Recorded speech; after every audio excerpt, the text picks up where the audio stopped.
जो इस्लाम को नहीं मानता, सीधे सीधे तौर पे वो उसे जीने का ही हक नहीं है, इस दुनिया में रहने का अधिकार नहीं है। मुर्तद की एक ही सजा कि ये जो है काफिर अल्लाह के खुले दुश्मन है। पहलगाम में हुआ, का कोई धर्म नहीं होता, कोई मजहब नहीं होता, हर मुसलमान होता है। 3175 हदीस नंबर सुनन नसाई, कोई भी गूगल पे चेक कर सकता है। जो गज़वाए हिंद करेंगे, जो फतेह करेंगे भारत पर, उनके ऊपर जहन्नुम की आग भी हराम हो जाएगी। जो आज काबा है जहां हज करने जाते हैं, वो क्या है, इनकी हदीसों में लिखा हुआ है 360 मूर्तियां थी वहां पर।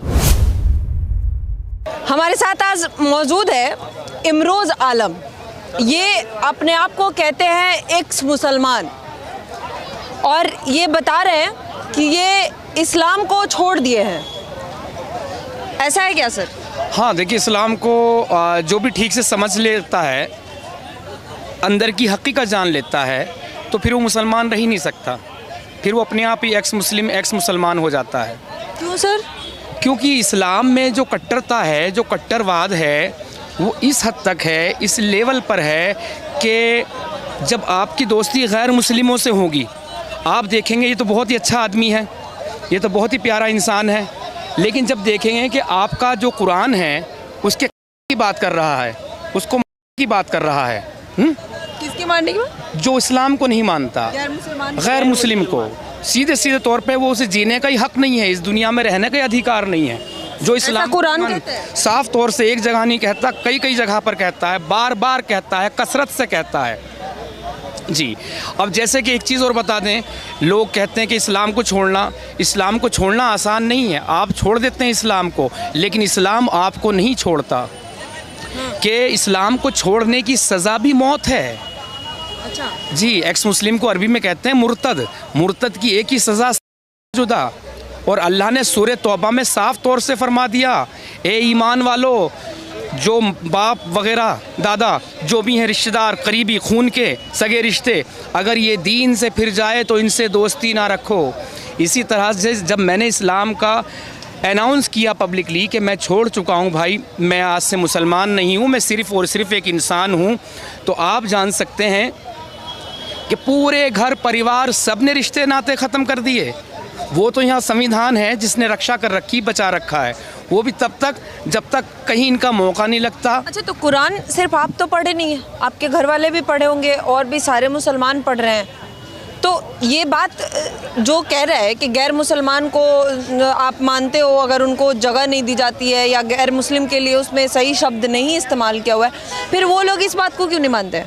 देखिए, जब बचपन से एक यकीन बैठा दिया गया है कि ये जो है काफिर अल्लाह के खुले दुश्मन हैं, जो अल्लाह काफिर भी हैं, उसमें मुशरिक भी हैं, उसमें मुर्तद भी हैं, उसमें मुनाफिक भी हैं, जो इस्लाम को नहीं मानते किसी भी तरह से, वो अल्लाह के खुले दुश्मन हैं।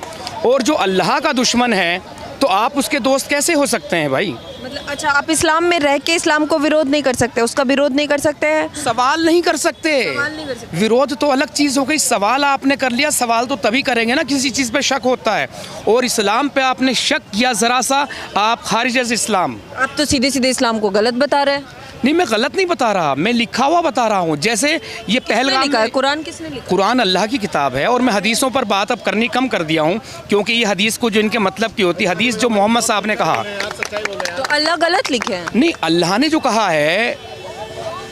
अब देखिए, पहलगाम में हुआ या अब हमारे देश के सारे लोग कह रहे हैं, मुस्लिम समाज के, कि नहीं जी, इसका जिम्मेदार तो इस्लाम नहीं है, वो नहीं, मज़हब नहीं है, मज़हब का कोई धर्म नहीं होता, कोई वो नहीं होता, सॉरी का कोई धर्म नहीं होता, कोई मज़हब नहीं होता।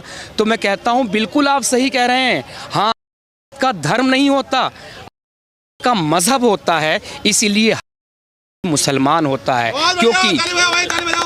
क्योंकि कुरान साफ तौर से कह रहा है, सूरह तौबा 9वां चैप्टर, उसकी आयत नंबर 5, जो हुआ है ये पहलगाम में जो हुआ है, साफ तौर से कहा कि घात लगा कर बैठो। किसके लिए? जो इस्लाम को नहीं मानने वाले हैं, उनके लिए घात लगा कर तो ये तो उनके लिए होगा ना सर, कि जो इस्लाम होगा और इस्लाम में रह के इस्लाम को नहीं मानता है, उनके लिए। अब कोई हिंदू है, गैर मुसलमान है, वो क्यों इस्लाम को मानेगा? यही तो गलतफहमी है, यही गलतफहमी है मेरी बहन, कि इस्लाम को ना मानना ही वाजिबुल है, क्योंकि सीधा सीधा फरमान दिया जाता है आप जंग के इस्लाम मान लो। सामने वाले ने मना कर दिया तो अब जंग के लिए तैयार हो जाओ। अब वो जंग के लिए तैयार हो गए, वो जंग कुछ लोग उनके शहीद हो गए, जिनकी नज़र में तो वो जहन्नुम में गए हैं। तो फिर आपको देना है जजिया गुंडा टैक्स, यानी आपको इस्लामिक कंट्री में रहना है, इस्लामिक मुल्क में अगर गैर मुस्लिमों को रहना है तो फिर उन्हें उसका टैक्स देना है हिफाजत के लिए। हिफाजत भी किन से? मेरे ही लोगों से हिफाजत होनी है और मेरे ही लोगों को मुझे ही पैसे देने हैं।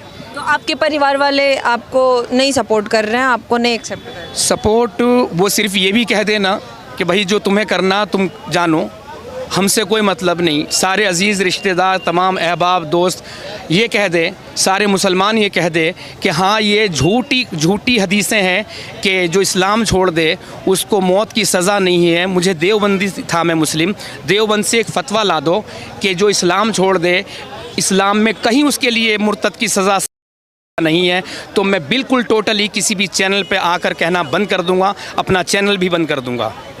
मतलब गैर मुसलमान को एक्सेप्ट न करना, कहीं मतलब मैंने छोड़ दिया इस्लाम, मैंने इस्लाम छोड़ दिया है तो अब मेरी सीधे सीधे कत्ल की सज़ा है। ये लिखा है क्या किताब? बिल्कुल लिखा है, टोटली लिखा है।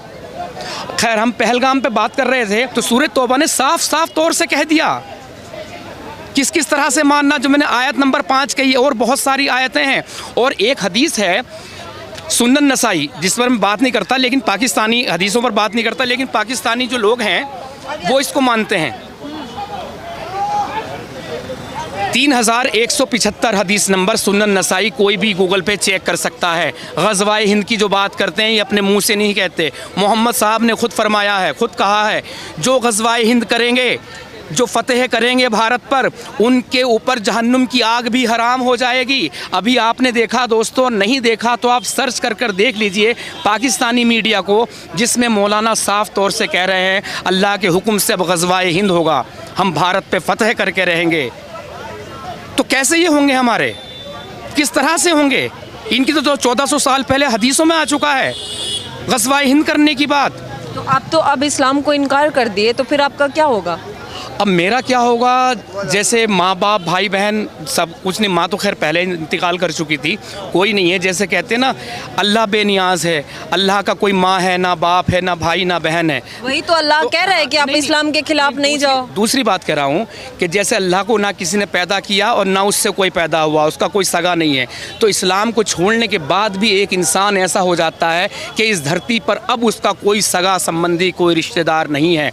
अगर वो रिश्ता रखता है उससे अगर उससे कोई रिश्ता रखता है तो फिर वो मुसलमान नहीं है, फिर वो जहन्नुम में जाएगा, फिर वो भी काफिर मुशरिक। तो फिर ये कौन सा इस्लाम है जो खुद ही कह रहा है कि आप गैर मुसलमानों से कोई रिश्ता नहीं रख सकते?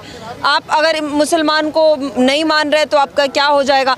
तो इतना गलत अल्लाह किसी अपने बालक के लिए कैसे बोल सकता है? नहीं कह रहा है, अल्लाह कह रहा है। अच्छा, जब आप इनसे बात करेंगे ना इस्लाम पर तो ये बड़ी अच्छी आयत सुनाएंगे, लकुम दीनुकुम वलिय दीन, जी तुम्हारा दीन तुम्हारे लिए, हमारा दीन हमारे लिए। अरे भैया, इस आयत जब ये इस्लाम उसमें नहीं था, पोजीशन में नहीं आया था, पावर में नहीं आया था, तब ये आयत थी। लेकिन जब पावर में आ गया, जब इस्लाम वजूद में आ गया, फिर तो सबका वजूद मिटा के रख दिया। अच्छा। फिर क्या हुआ? जो आज काबा है जहां हज करने जाते हैं, वो क्या है? इनकी हदीसों में लिखा हुआ है 360 मूर्तियां थी वहां पर। 360 मूर्तियां थी वहां पर, जो तोड़ के जहां पे काबा रखा है। जी, वहां सब वो थे। जैसे वो अपने टाइप के अलग तरह के सनातनी हो सकते हैं, हिंदू हो सकते हैं।